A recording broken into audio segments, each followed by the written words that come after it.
overview Japanese perspective of health and well-being.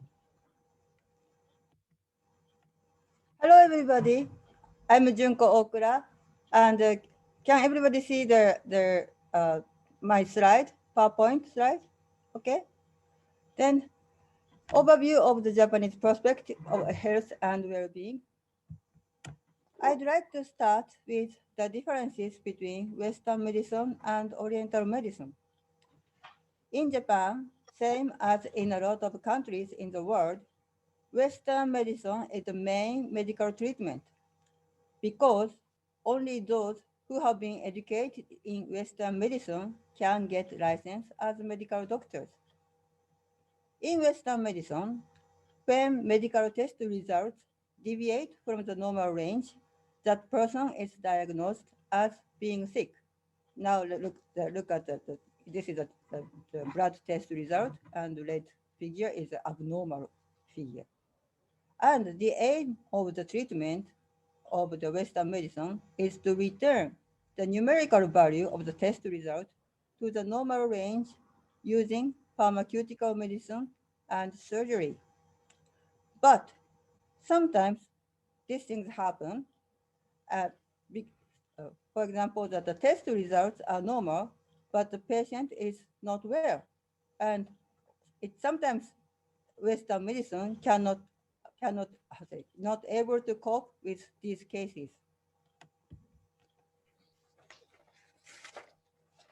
Oriental medicine is traditional medical treatment which has been developed in Asia for over 2,000 years. It includes Chinese medicine, Ayurveda from India, and Tibetan medicine, so on.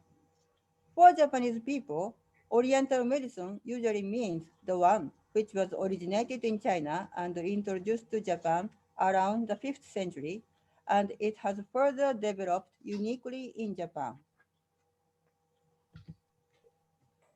In Oriental medicine's perspective, the inside of the human body is constantly changing by, for example, stimuli from the outside world, such as weather and stress, or changes in the body, such as fatigue and aging. The cause of the illness is the imbalance of the body because of the inability to respond to these changes from inside and outside. Oriental medicine aims to enhance the self-healing power of the body itself, correct the imbalance of the whole body, and cure the disease. Since each person is different, the constitution of each patient is examined and the treatment method is decided. There are two basic principles. The first one is human beings are part of nature, and think about the state of the body. Think about the state of the body based on the balance theory of the natural world, like yin yang in Chinese or yin yo in Japanese theory, or five elements theory. It will be explained later. Also, according to Chinese or Japanese medicine, inside the body, three elements called blood, body fluid, and something called qi in Chinese or ki in Japanese, they circulate and function throughout the body, and they are considered affecting the mechanism of the body and the origin of the disease. Qi or ki is invisible energy that is the source of life activities. It circulates along meridians through the body. The lack or stagnation of qi or ki are considered as one of the causes of the abnormalities.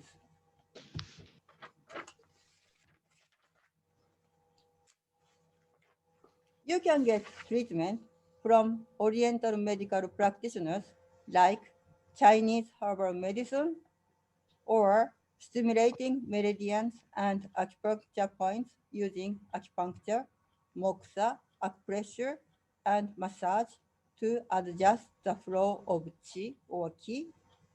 Or you can get Reiki treatment Reiki is a therapy using the energy of chi or ki emitted from the hand. But you can do various things by yourself in your daily life to keep balance of your body by learning acupressure points and meridians, or minding your diet, also by learning breathing and meditation. You will get more details in the workshops that follow. That follows. Sorry. This is my presentation. Thank you. Thank you, Junko. Next, Midori Matsuo will explain the Japanese perspective of food and health. If you have any question, please send a question using a chat box during the presentation. The presentation is scheduled for 15 minutes. Next 5 minutes, Midori will answer some of the questions sent. Midori-san, お願いします。Hello, my name is Midori Matsuo. Nice to meet you. And today I introduce some very basics of Yakuzen. I will use PowerPoint, and after that, a short video will play. Now I'm going to share my screen.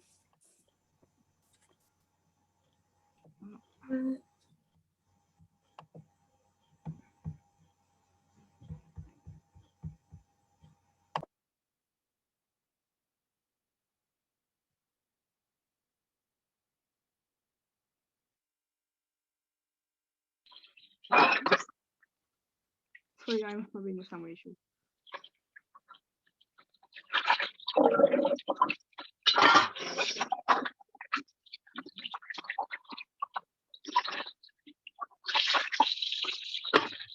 you seeing my screen?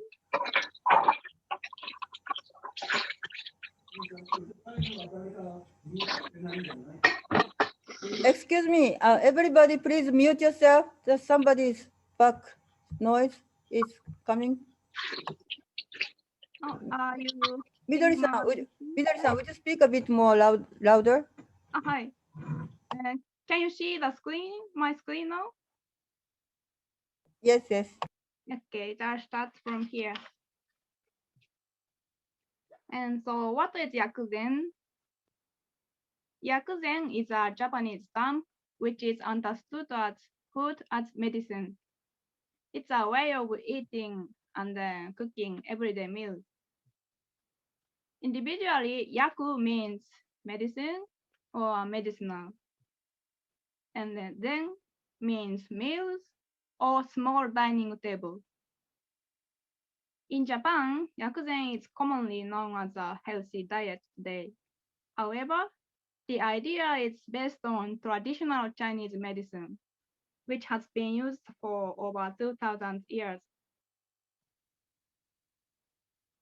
In traditional Chinese medicine, human organs are associated with the 5 flavors, and each flavor is thought to affect certain organs, such as bitter flavor is associated with heart and small intestine pair, and the spleen and the stomach pair is associated with sweet flavor, and kidney and bladder pair is associated with salty, and the spicy or acrid flavor is associated with lung and the lungs large intestine, and sour flavor is associated with the liver and gallbladder.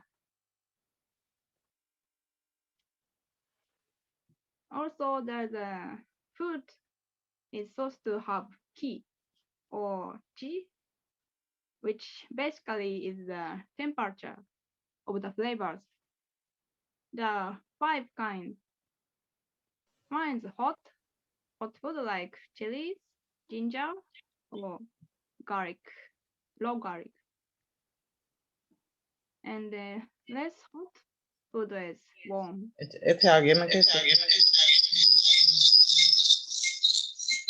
Onions or chestnuts, or beef and chicken and so.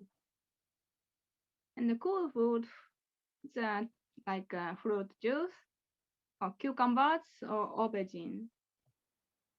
And the cold food is kombu or bananas and melons. And the food which is not hot or warm or cool or cold is a natural food, such as potatoes, carrots, and milk.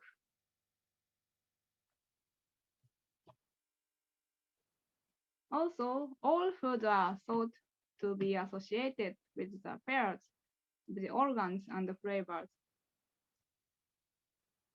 Bitter flavor and the heart and small intestine pair. The food, for example, is celery or coffee. The food example for spicy or associated with spicy and lung and large intestines, chilies, peppers, and raw garlic. And those associated with salty liver and kidney and bladder is oysters and crayfish and kombu and so. And with the sour flavor and the liver and gallbladder, the food examples are apples and grapes, plums. They are mostly sour fruits. And lastly, a sweet flavor and the spleen and stomach. The food example associated with these are like bananas, potatoes, and chicken.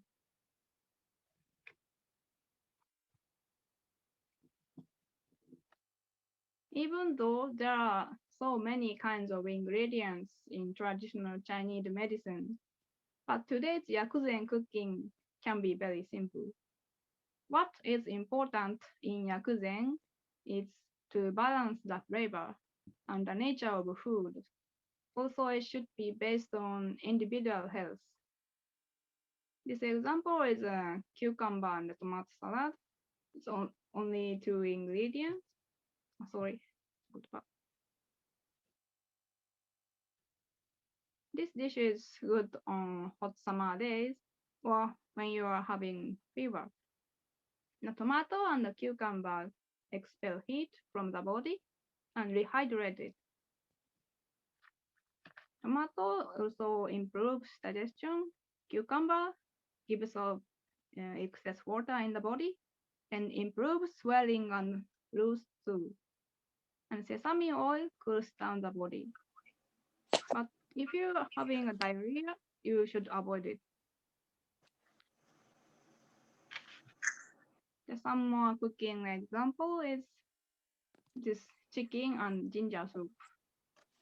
Chicken soup is also quite common in America and Northern Europe. But in Yakuzen, the idea is to use warm and hot ingredients to help prevent or recover from a cold. It's very popular and well known in Japan. Many people eat this kind of food. Ingredients are chicken. Chicken improves loss of appetite, tiredness, and bloating, swelling, and diarrhea. It also nourishes the spirit and teeth, and it has the effect on loss of hair or teeth, and food for hearing. The onion improves spleen function, helps digestion.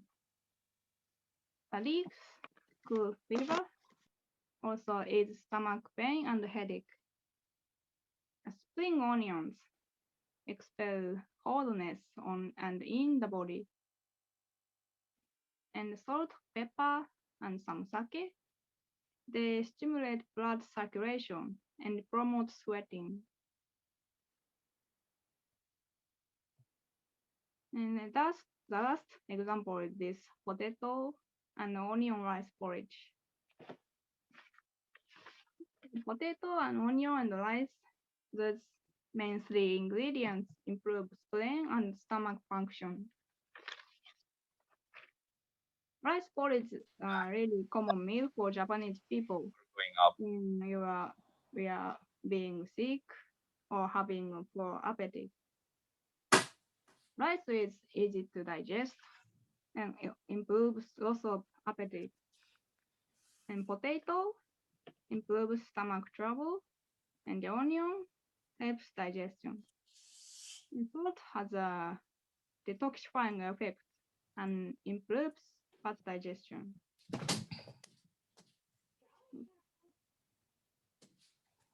This is the end of my slide. I'm finished it.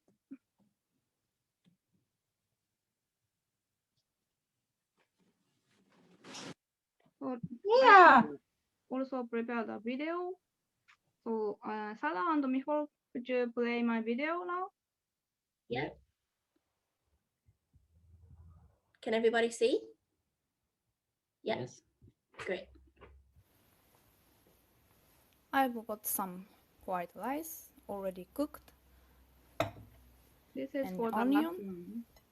and potato, and ginger, and the anise, and salt, and soy sauce, and some water.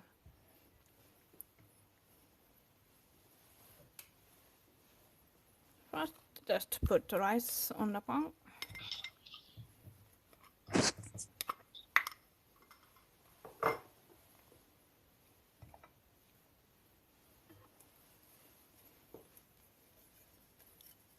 Then grate the potato.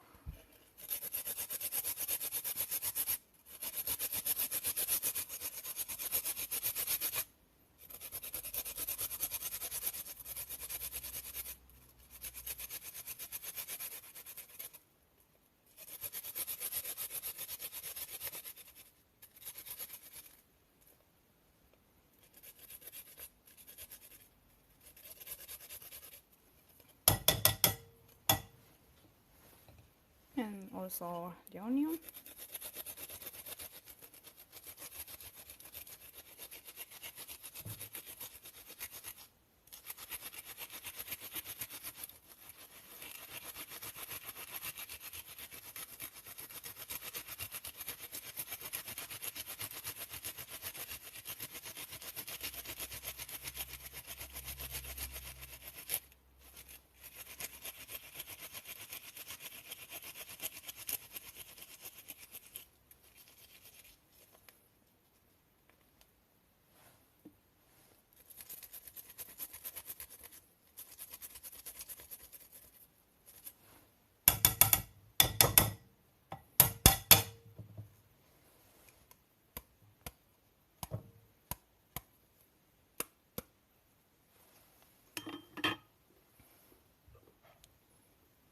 And pour some water.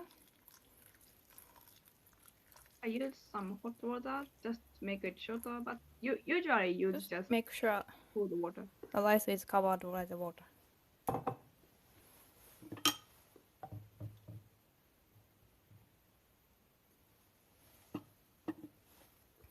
Then put the ginger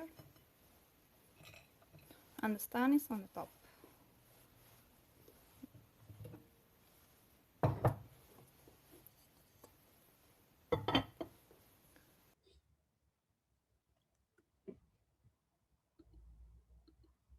Just like When it's almost ready, the second part. add the salt and soy sauce for taste.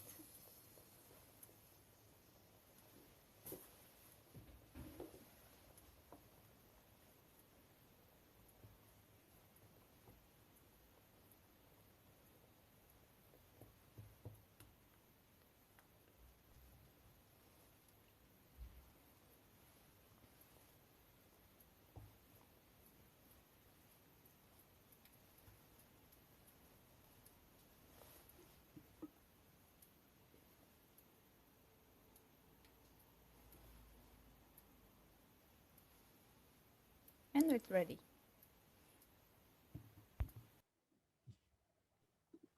Thank you, Sarah and Mihol. No problem. Great. So this is the end of my presentation. because I've just started studying about Yakuzen, so I didn't go into depth, but I hope you enjoyed it. Thank you. あ、終わりです。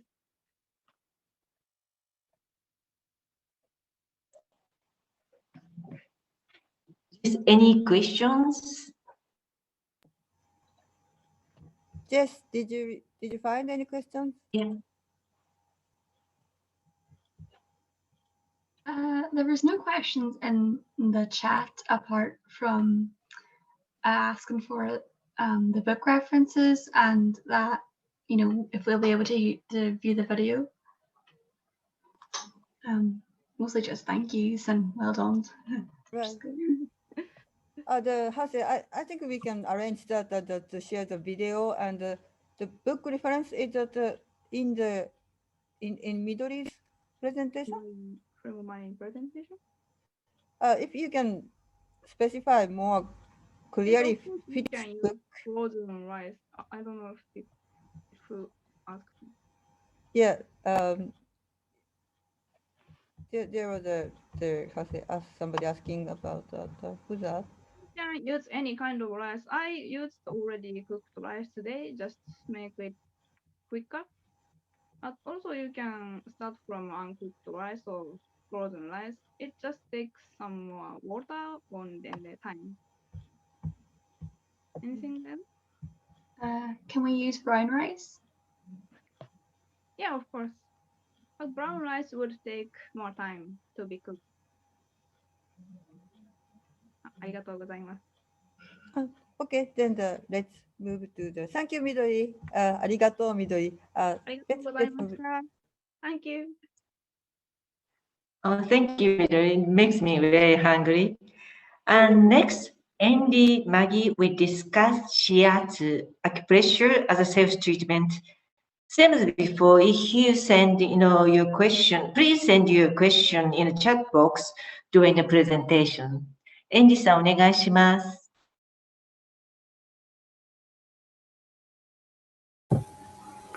Oh, I got the right button.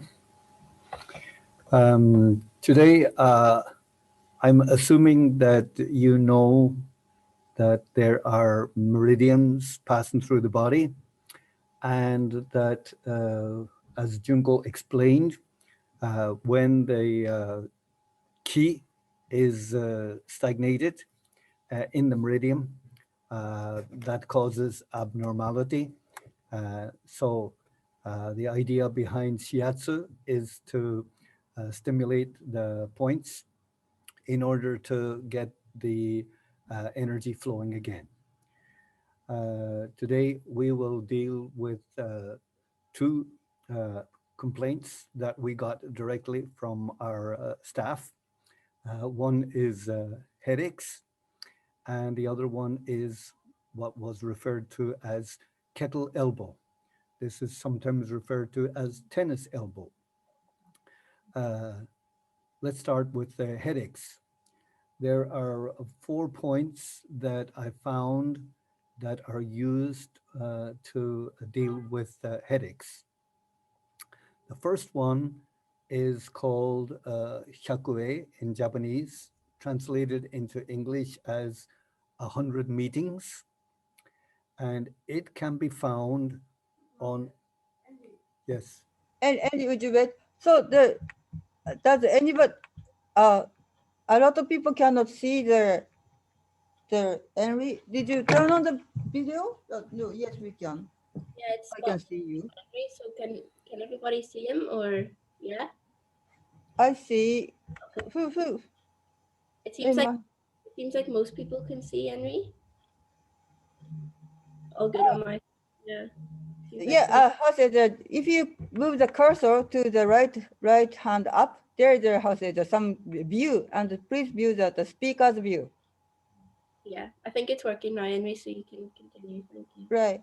Okay, can everybody see? If still anybody have a problem?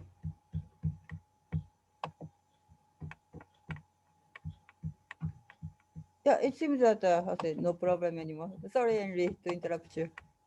No problem. the reason why you're looking at my face is because I'm going to point to different parts of the body. This first one, as we spoke about a minute ago, 100 meetings, is found right on the top of the head. So if you straighten up your body and keep your head straight and try to find the highest point on the head, and then move your finger back about an inch behind that towards your back, about an inch, you should find a point which is somewhat sensitive. Search around and you'll find it. And that is the point of 100 meetings, 100. So what you would do with this point is what you do with every point on the body, is you stimulate it.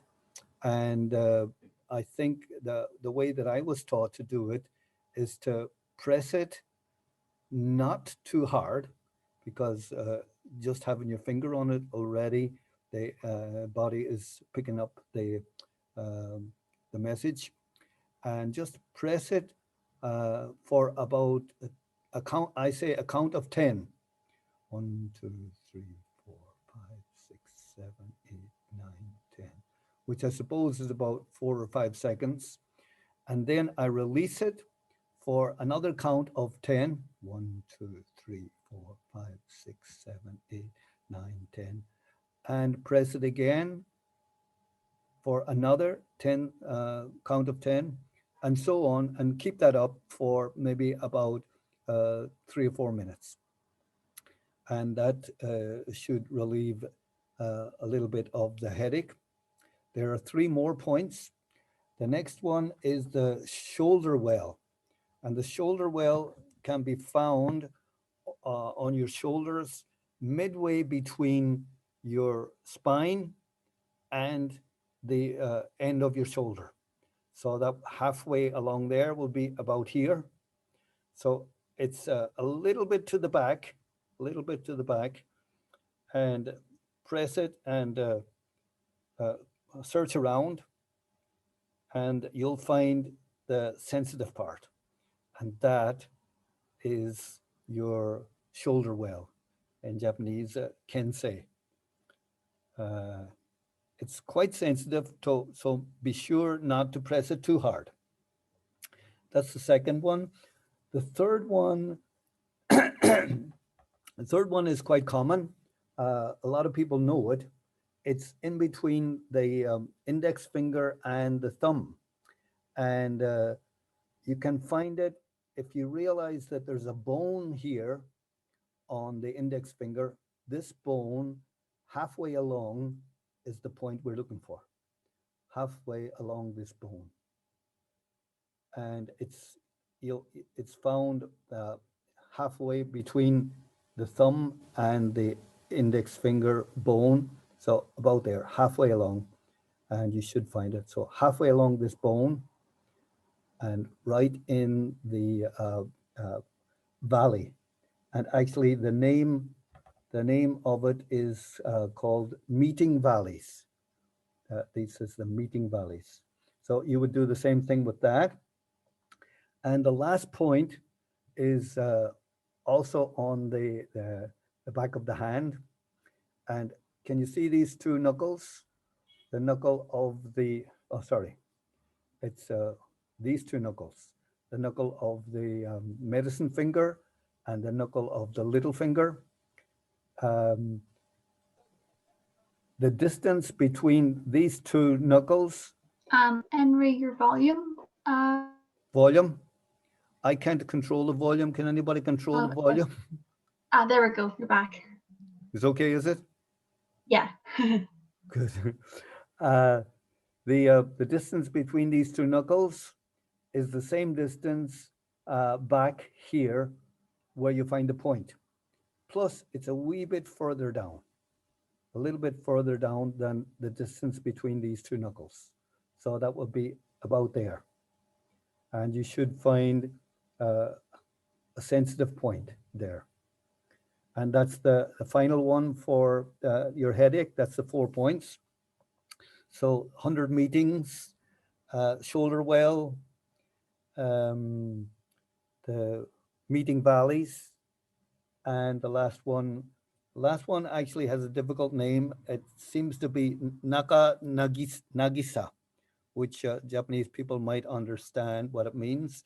I think it's the translation I got was right beside the sea. This is right beside the sea. Let's move now to the kettle elbow, which one of our staff found a lot of difficulty lifting the kettle because of his sore arm. It's sometimes called tennis elbow, and it can be got from doing too much tennis, but recently people are getting it from doing too much computer. It comes from using the same muscle all the time. How many minutes do I have left? So let's go to, let me show you my arm.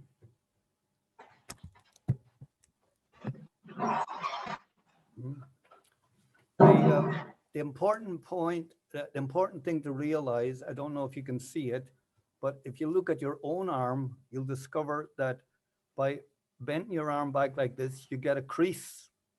And this is called the elbow crease.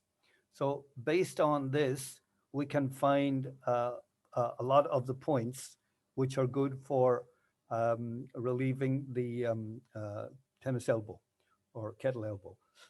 So the first one is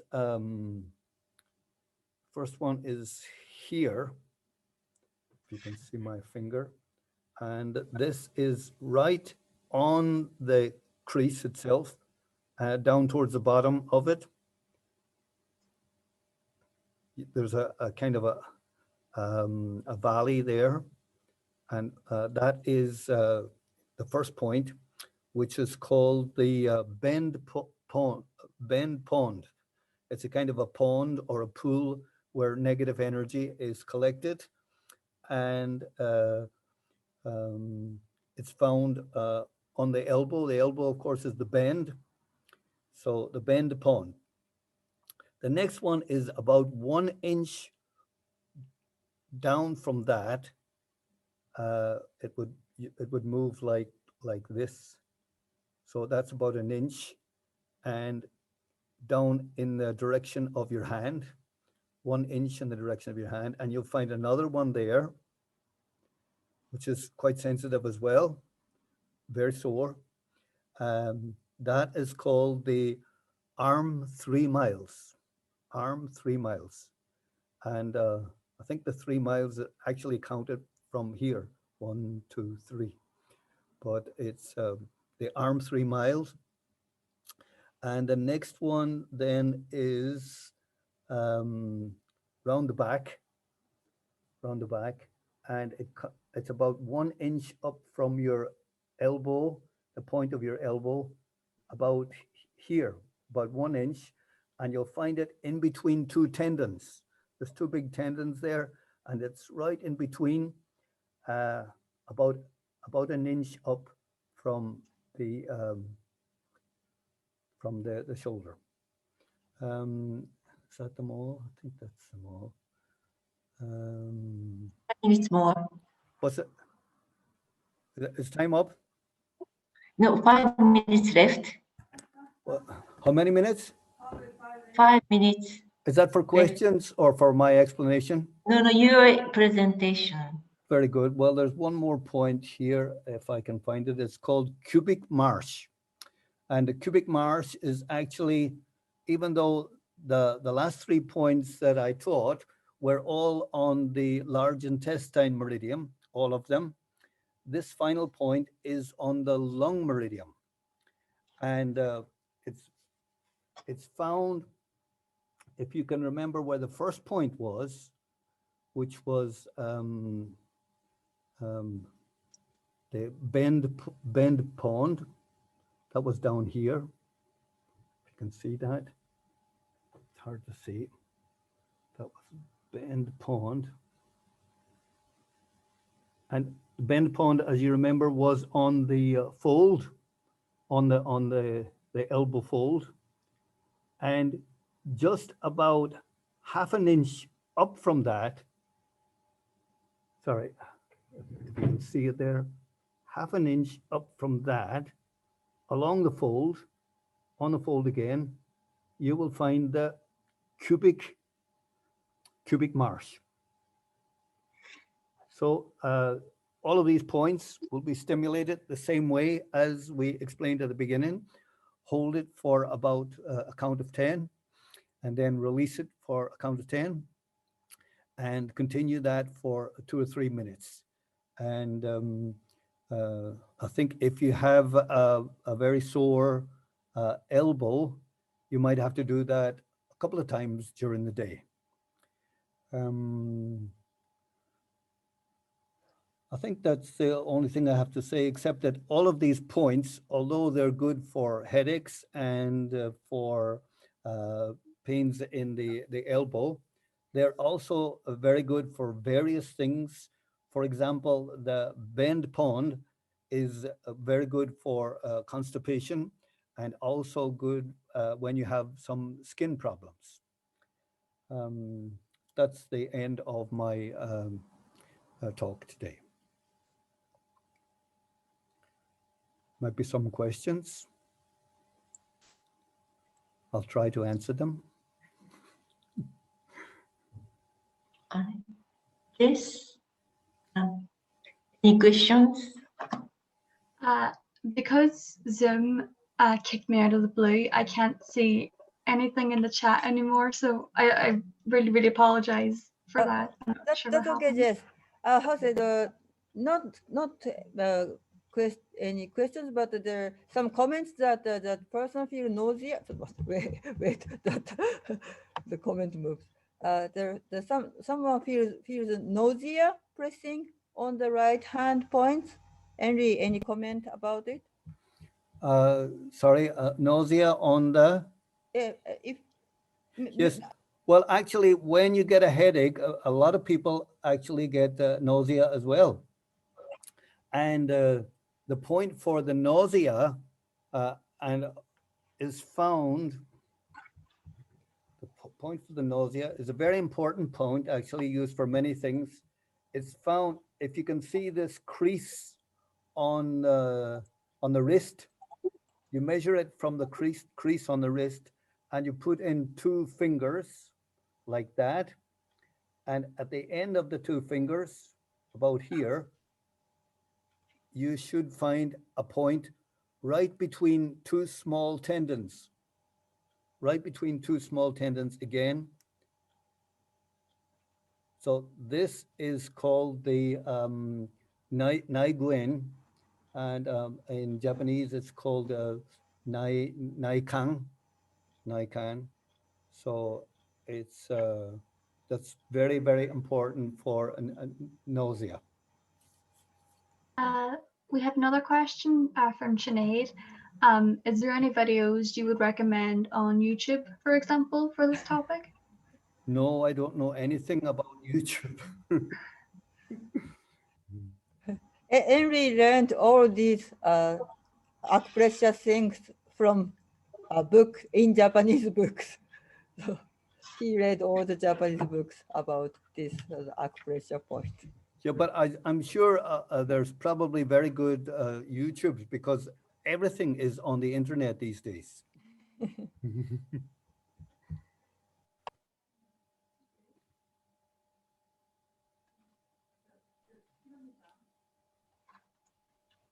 Henry, there was another question of, does it matter which hand to use for relieving headaches? Yes, it doesn't matter. Both arms are brilliant. Both arms are brilliant.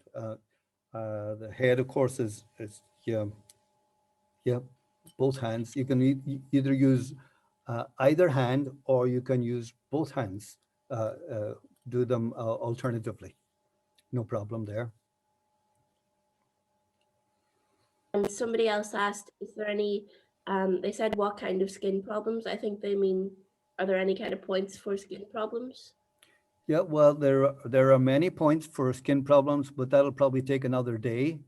As I mentioned a minute ago, the bend pond, the one which is down here, quite sensitive. That is also good for constipation and for skin problems like eczema and psoriasis.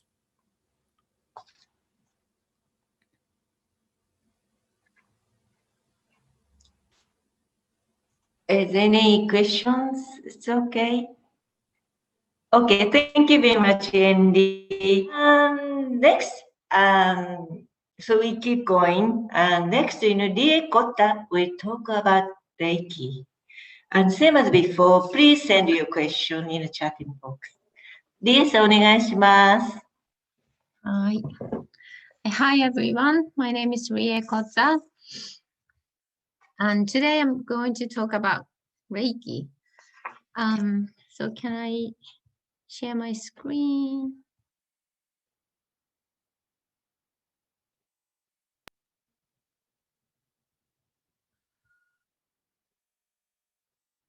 Can you see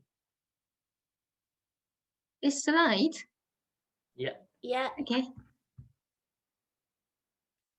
So firstly, I will tell you a brief history of Reiki and what the benefits are and why we use Reiki energy and what attunement is. So, and then finally, I'd like to tell you about how I use Reiki in my daily life. So I wonder how many people here today have heard about Reiki. Reiki is now quite well known in many parts of the world. However, it's still not very familiar for most people. Personally, I don't remember when the first time I heard about Reiki, but I knew that it was a kind of hands-on therapy, and I thought it sounded weird and perhaps a little religious or even cult-like. But that was just a prejudice on my part. So actually, there are some religions that use hands-on healing, but this is quite different from Reiki. Reiki is not related to any religion. If you're a religious person, it won't interfere with your beliefs. And then I received level 1 Reiki attunement in Japan in 2019. There are 4 levels of traditional Japanese Reiki. To use Reiki, you need to be attuned by a Reiki master. Therefore, we say that we receive Reiki attunement. Reiki level 1 is the elementary level, so that means I'm a beginner practitioner. However, I use Reiki in my everyday life, so I know some about Reiki. So I hope this will help you to know a bit more about Reiki.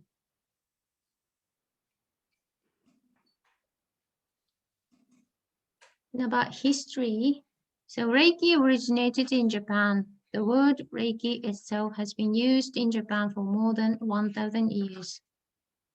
And about 100 years ago, Dr. Mikao Usui established the Usui Reiki Healing Association, and he developed and built up the system of how to use Reiki as a treatment. Until Western surgery became popular throughout Japan, Reiki and other holistic therapies were widely used. So even before Dr. Usui had developed his ideas and technique, it wasn't unusual to use natural healing methods. Throughout history, similar hands-on therapies have been used all over the world. And Dr. Usui taught and trained Reiki practitioners and teachers. One of these teachers, Dr. Hayashi, taught Mrs. Takata, a Hawaiian of Japanese descent, who was the first to popularize Reiki outside of Japan. She cured her own illness with Reiki. And when she went back to Hawaii, she opened her own Reiki salon, and later she taught and trained practitioners and teachers. So due to the work of Mrs. Takata, until quite recently, Reiki has been much more popular and well-known in Western countries than Japan. As Reiki has spread through the world, some different styles have developed. However, the Reiki itself is always the same energy. There is only one Reiki. So even if there are many variations of Reiki, the main principle is the way of Reiki is the way to well-being.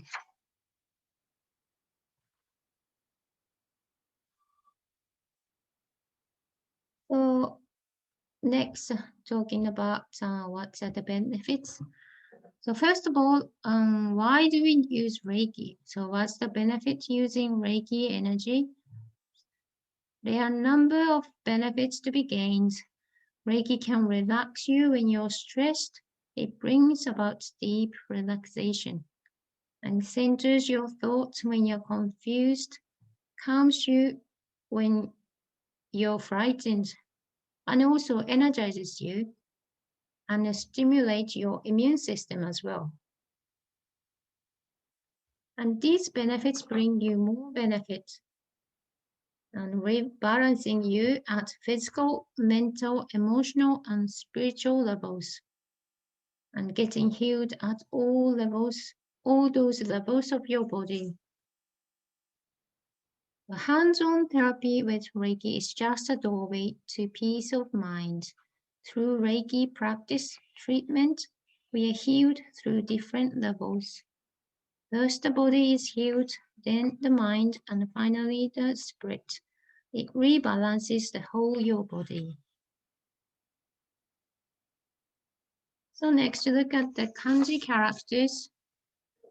Rei's kanji means spirit, something beyond human understanding or knowledge. And ki means feeling or atmosphere or energy. Reiki is translated as life force energy or universal energy. This energy is all around us. When spring comes, flowers start blooming, new leaves emerge. Flowers know when to bloom and seeds germinate without being taught. This energy is Reiki. If you hurt your knee, what do? I suppose you'd place your hand on your knee to relieve your pain. You do it without thinking. We instinctively know that our hands have this sort of power. Everyone has it. Reiki is not only for people who have a special talent. Anybody can use it with a little bit of practice. If you want to receive Reiki treatment, you need to go to a practitioner. If you want to use it by yourself, for your family or friends or even your pet plant, you need to receive attunement. But then why would you go to a practitioner to get treatment or learn how to use Reiki? If everyone has it, you shouldn't need to learn. But we do not live in a paradise, especially in the current difficult circumstances. It's not easy to avoid negative emotions, such as worry, anxiety, fear, anger, and the like. Negative emotions block the circulation where Reiki energy flows. We call it blockage. We need to remove blockage and clean the pipe so that Reiki energy can flow through. So next, I want to talk about attunement. To use Reiki effectively, we need to receive attunement. Then we can practice through breathing methods and self-healing. If everyone has this energy, why do we need to take attunement? This is because we need to remove blockages. Attunement is like turning on a water tap. If it's very tight or there are blockages, the water doesn't flow well. And if water doesn't flow for a while, the pipe gets rusty The rust creates a blockage. And after you get attunement, blockages in your energy pipe will be removed and your energy flows more smoothly. It doesn't give you sudden changes, but as you keep practicing Reiki, you will be recharged. Alguns historiadores da época. It changes slowly but steadily. Ele vai contar sobre todo o entreveiro grego. Sorry, would you how say mute, please? E depois Okay, so finally, I want to tell you about how I bring Reiki into my everyday life. I often do self-healing in my bed, and then before finishing all the hand positions, I just fall asleep. And when I read a bedtime story to my daughter, I secretly connect with Reiki, or sometimes with her, then put my hand on her body or hold her hand. When I connect with Reiki very well, it works. She falls fast asleep. But it doesn't happen every night, so I still need a lot of practice. And I also use Reiki for my houseplants and flowers. It makes the flowers last longer. I enjoy experimenting with Reiki for everything. So I'm thinking about what I'm going to experiment with next.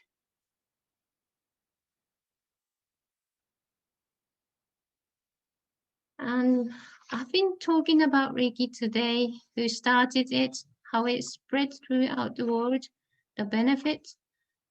And I hope now you know something more about Reiki. And after receiving attunement, we learn how to connect to Reiki. There's a proper way to connect. However, Reiki energy is always around you.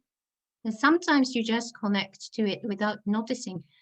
Those times are when you feel really relaxed, comfortable, or relieved.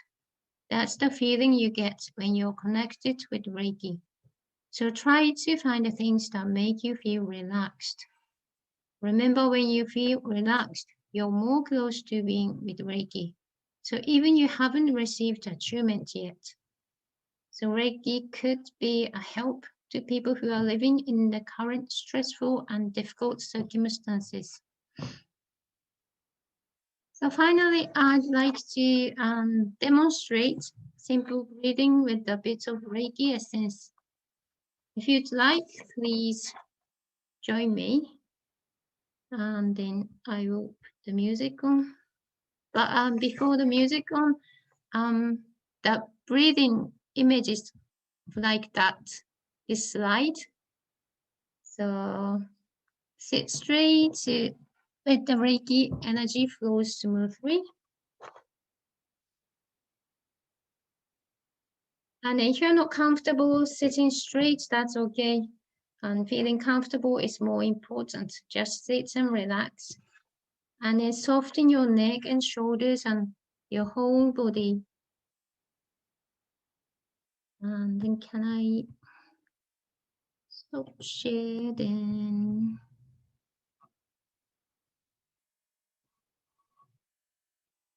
And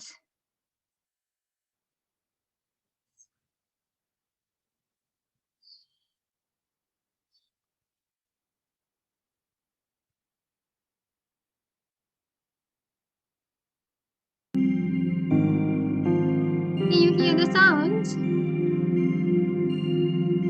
It's not too loud. Okay. So let's begin. So take a deep breath. And as I said before, sit straight so that the Reiki energy flows smoothly through your spine. And if you prefer, close your eyes and slowly breathe in, count of 4, and out. This time, double the time you inhale, so count of 8. If you're not comfortable exhaling count of 8, that's fine. Don't push yourself. Okay, so when you take a deep breath, try to imagine Reiki energy draining from the top of your head and going through your body. Reiki energy is usually described as golden or white glow. So imagine the glowing energy filling your whole body and emanating in all directions from your body. So take another breath. Breathe in. 1, 2, 3, 4. As you inhale it, Reiki energy is gently flowing into your whole body. And breathe out. And releasing negative feeling from the body by exhaling. And let's breathe a few more times at your own pace. Breathe in. Like when you want to calm down, you take a deep breath and out. Like signing when you're sad, exhaling sadness and other negative feelings. And keep breathing at your own pace. And breathe deeply as you feel Reiki energy move through. And after several breaths, negative feeling will be reduced or slipped away.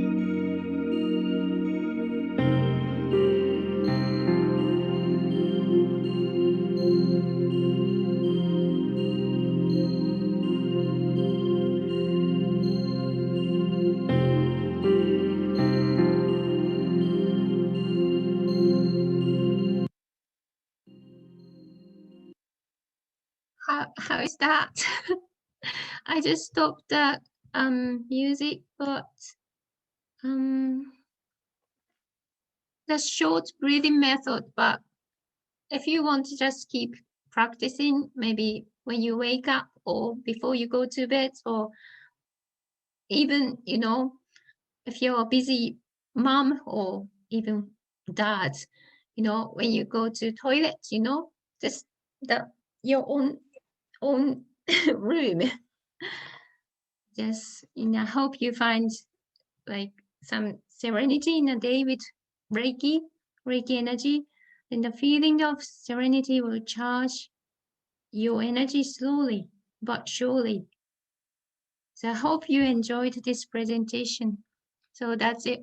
That's all from me today. Thank you. Any questions? We had a question. Can you receive attunement, you know, with social distancing, not in person? I've heard distance attunement is possible, but when I received attunement in Japan, that my master said it's not very effective. So I think it's still, you can find Reiki masters who can gives you attunement in distance. We have another question. Are there simple ways that we can use Reiki on ourselves? For example, as part of a nighttime routine? Nighttime routine. So the self-healing hand position, there are 12 positions, but maybe simple way. So maybe put your hands on your chest to like calm you down, or and then remember that Reiki breathing methods, like imagining connecting with Reiki. So even you haven't got attunement yet, it might help. Or even if you're not comfortable to put your hands on chest, so anywhere, it's okay. So like what do you say? Anywhere you feel comfortable. Like when you have a headache, you can put your hands on your head or stomach or anywhere. The Reiki goes to like where the body requires healing. So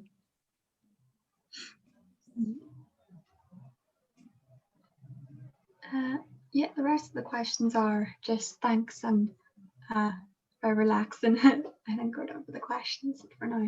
Thank you very much. thank you. It was first time for me to guide and breathing method or meditation, so I wasn't good at it, but thank you very much for listening my presentation. Thank you. Thank you very much, DA. Everybody relax now, you know. Now this is our first program. Shunya will explain about Zen. So same as before, please write your question in the chat box if you have any. Shunya, お願いします. Greetings, everybody. Just bear with me until I get my screen share.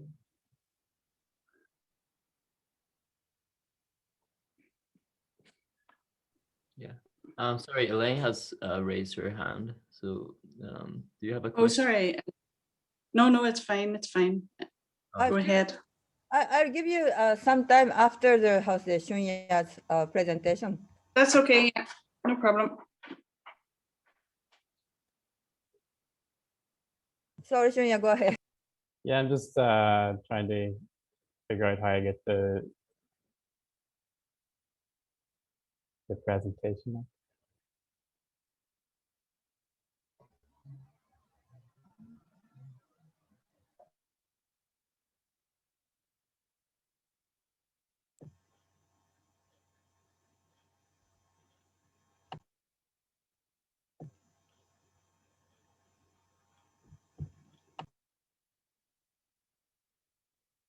Can you see the presentation? Yes. Can you see the full screen? No. It's not full screen yet. It's same.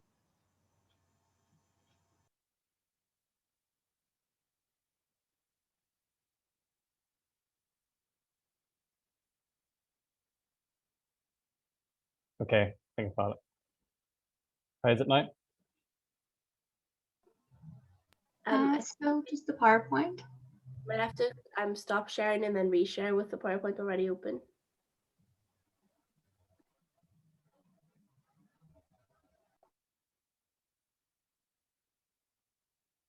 Okay. Yes, there we go. Okay, so greetings. I am Shunya.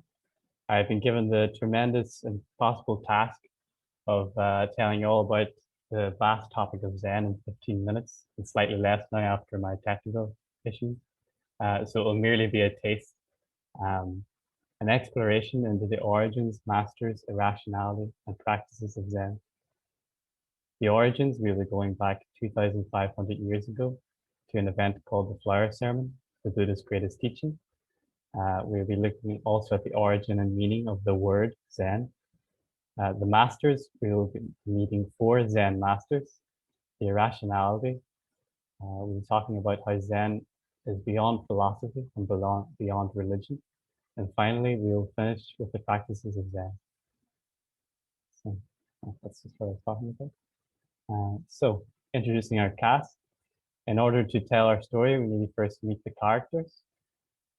Up first, we have someone I'm sure we have all heard of, Siddhartha Gautama, more commonly referred to as the Buddha. He lived 2,500 years ago in India. He spent 6 years of his life devoted to intense spiritual practices until one day he had had enough and simply sat under a beautiful tree. For the first time in those 6 years, he let go of all his efforts and his desires. In this effortlessness, sitting silently, doing nothing, he seen the light in himself and all around him.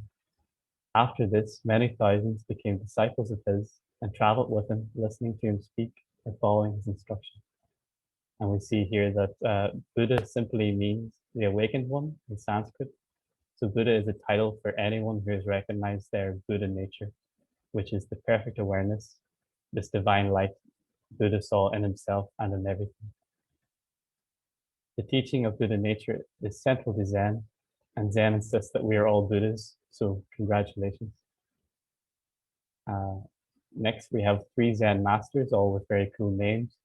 First, Mahakashyapa, Buddha's closest and most devoted disciple.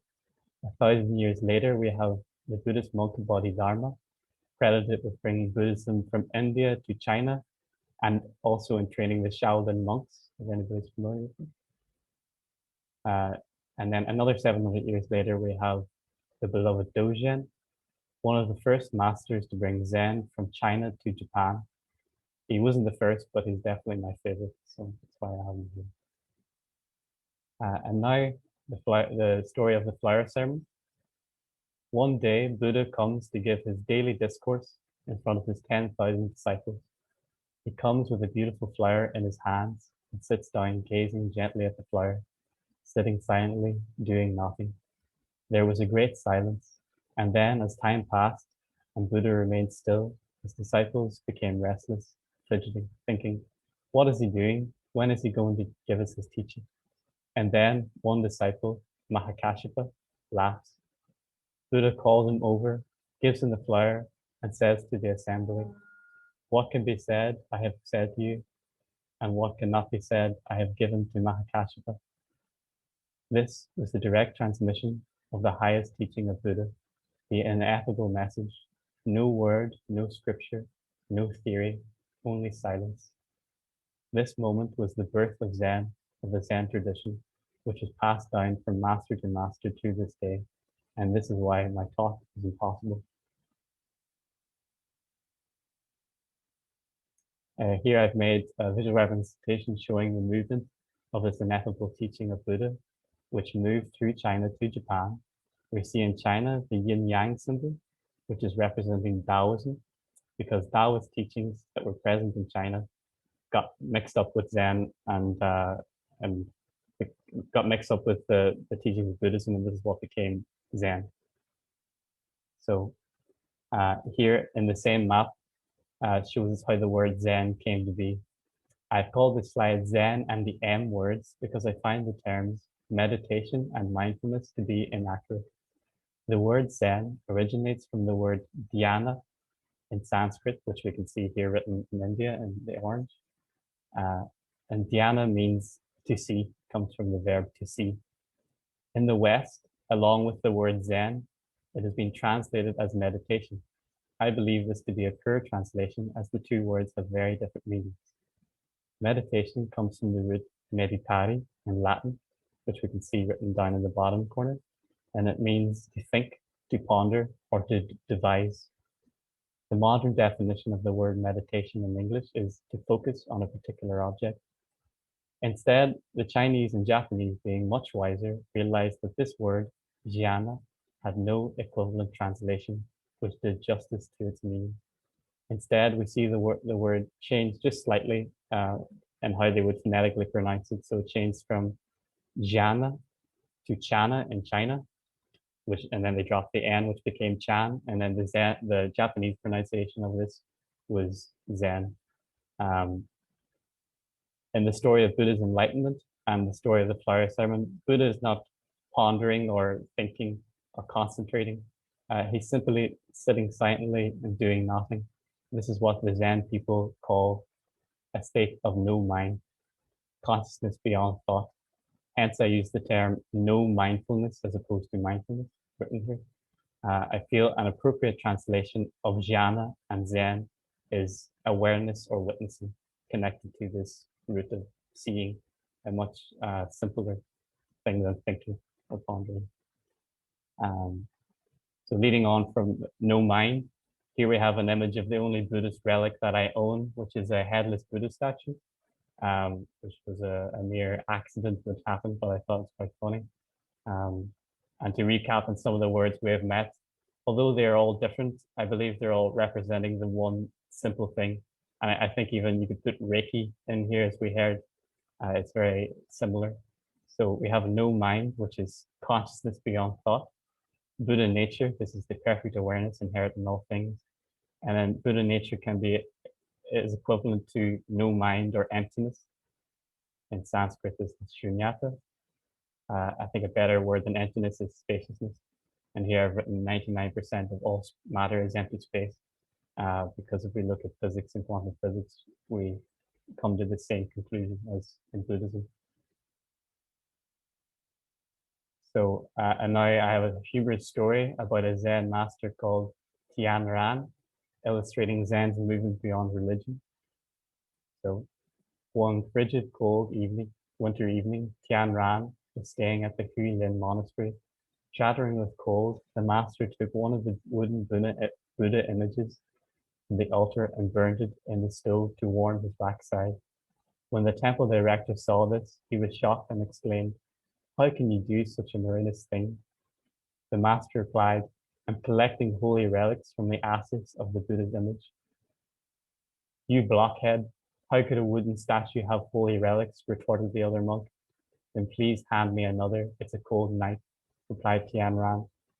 So here the Zen master Tian Ran, he's seen the wooden statue as only a wooden statue and not as being Buddha himself or a god, whereas the other monks were caught up with the ideas and the religious doctrine, but Zen moves beyond this. Additionally, Zen never talks about achieving or going to some afterlife or life after death, or it doesn't talk about a higher plane of existence. Zen's only concern is simply being here and now as we are. And finally, after all my rambling, we arrive at the practices of Zen, the most important part. The central practice of Zen is Zazen, which you see here illustrated in the picture in the traditional style of where the monks would sit with a very, very straight posture and stare at a blank wall.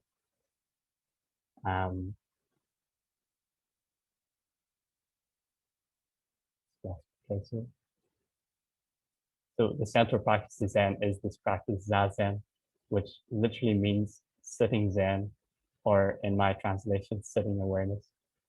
One school of Zen stresses similarly how Zen has nothing to do with breathing or concentrating, and it uses the term Shikantaza, which translates as nothing but sitting.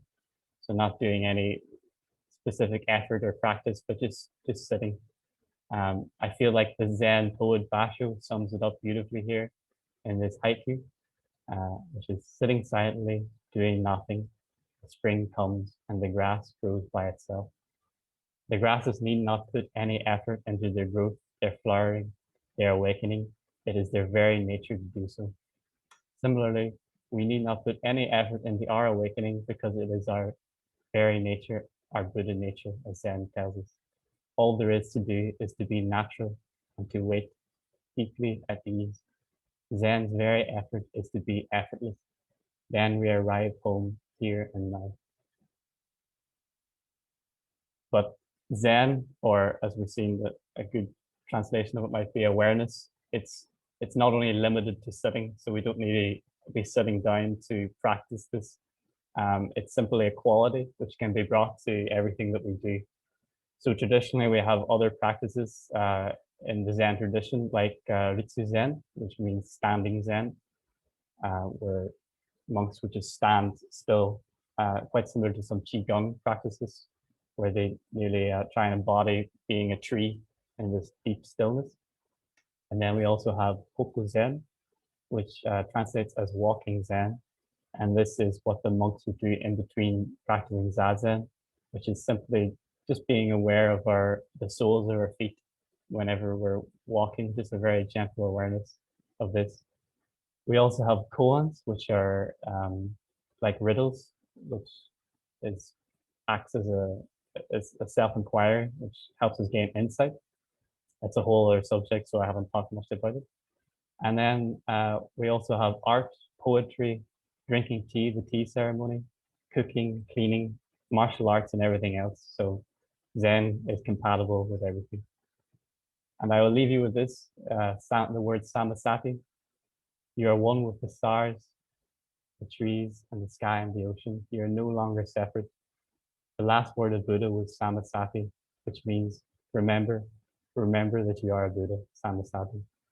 So in the spirit of Zen, now for our remaining 2 or 3 minutes of my talk, I think we have, I invite you all to join me, sitting silently, doing nothing, So find a comfortable position, close your eyes, and forget everything I've said. Thanks.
Arigato gozaimasu.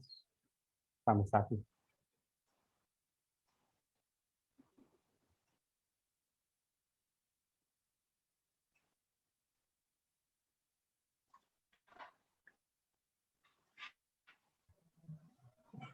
Thank you so much. Any questions, Jess?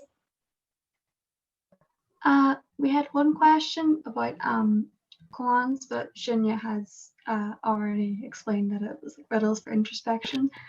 We don't have any questions more, just so comments to say very informative and thank you for sharing and thank you for the peaceful moment. Shunya, can you give some example of koan? The most direct koan is who is in. So the monks would just sit, and this is the most direct one, who is in, and they simply just pause on this.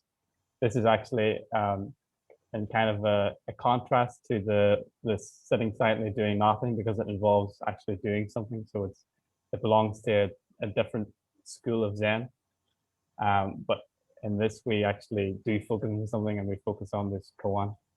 But we're not interested in finding out, we're not interested in the answers that arise. So if maybe if you sit and you ask yourself who is in, you start to maybe supply yourself with answers of who it is that is in. But we're not so interested what these answers are. We just let them come and go, and we go deeper and deeper into the question, who is in, who is in. And there's some variation to it, who is in, or who am I, or what am I, or what is this. But it's non-conceptual, and it's to go into the experience of it, to really feel, to go in and feel. And sometimes koans aren't always questions. Sometimes they're also like a story.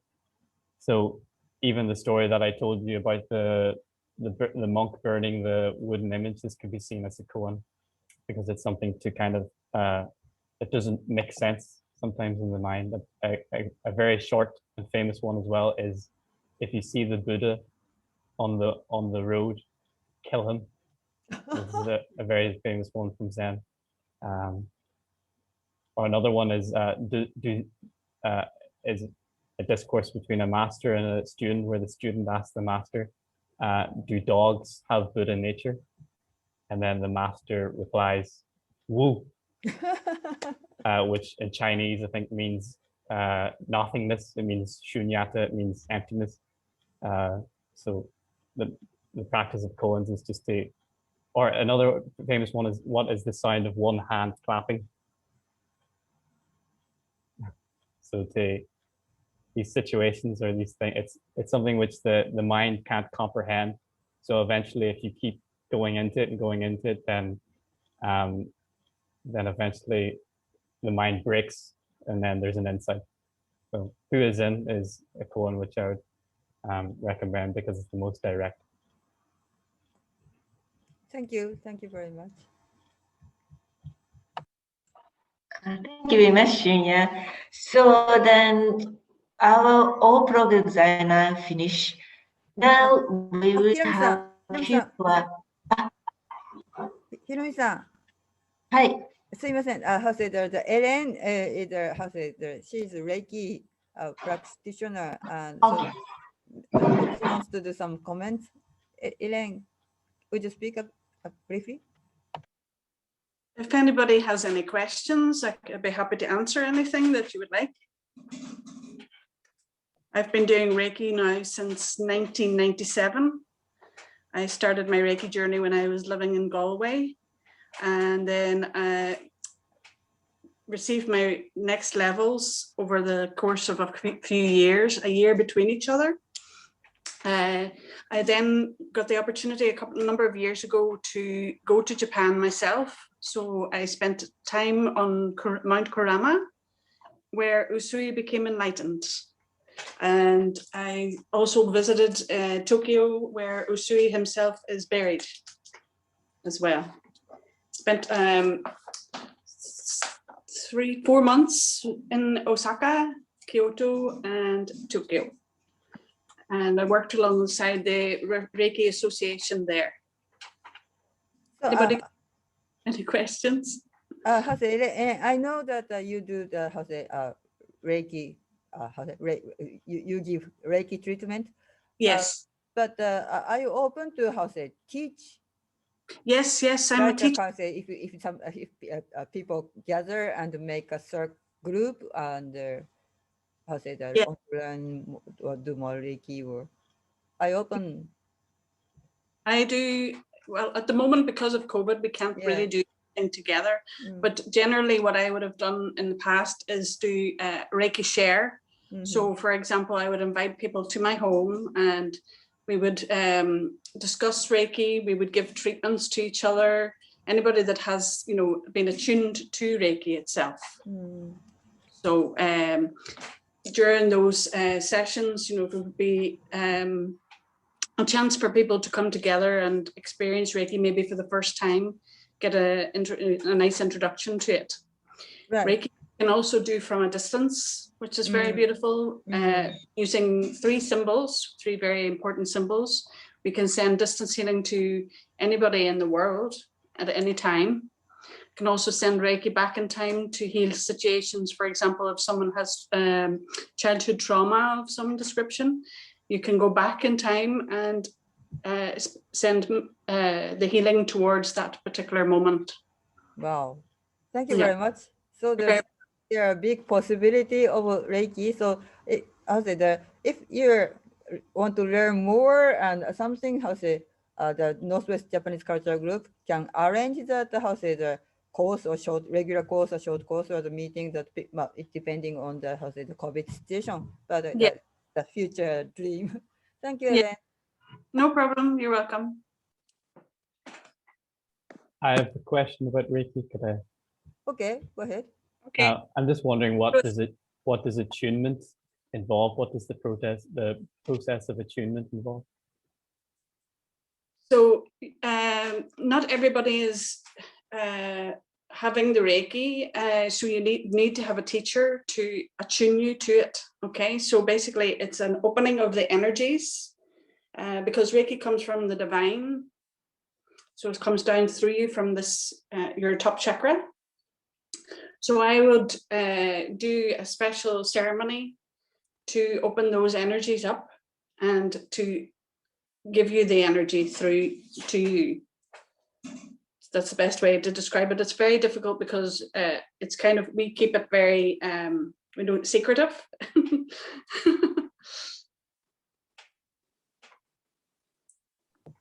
Elaine, have you practiced attunement over Zoom or like social distance at all? No, attunements we prefer to do face-to-face or hands-on. I haven't tried to do anything like that. My masters all have told me that it's better if you're in the room with that person.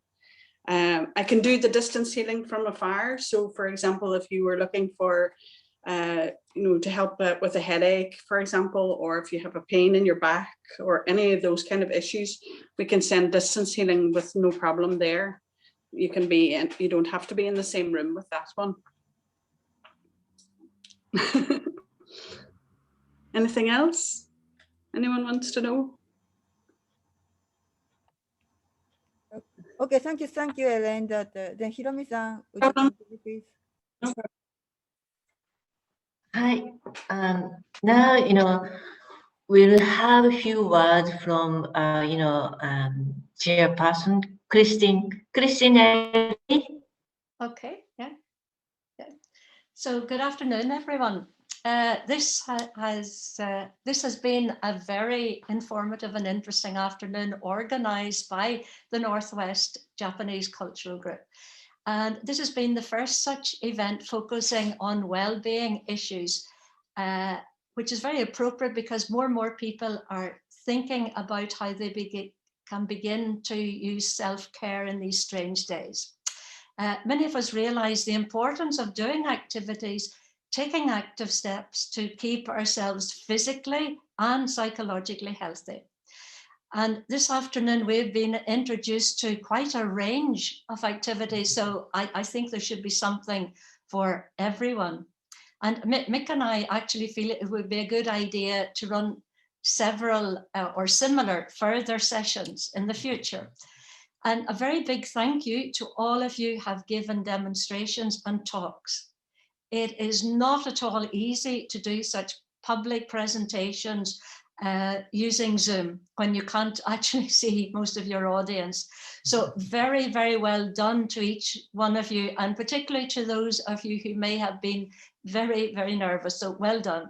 Thank you also to Junko, Hiromi, Jess, Michal, and Sarah, and possibly some others for their time, energy, and commitment, and maybe above all for their vision and reaching out to people.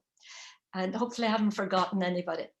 And also many thanks to everyone who has attended today. And now before we finish, I'd like you just to take a couple of seconds and think of one thing that you have learned today that you will try to incorporate into your life, or you will try to find out more about. So I'll be second just for a few seconds. Think of one thing, only one thing.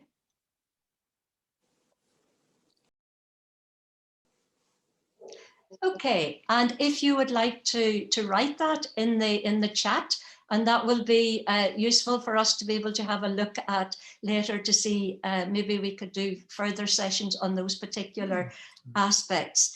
And if there is something that you particularly found of interest and you feel would work for you, please do let us know about that. But thank you very, very much to all the organizers, the demonstrators, the speakers, and to you for attending. And we hope to see you again. Thank you.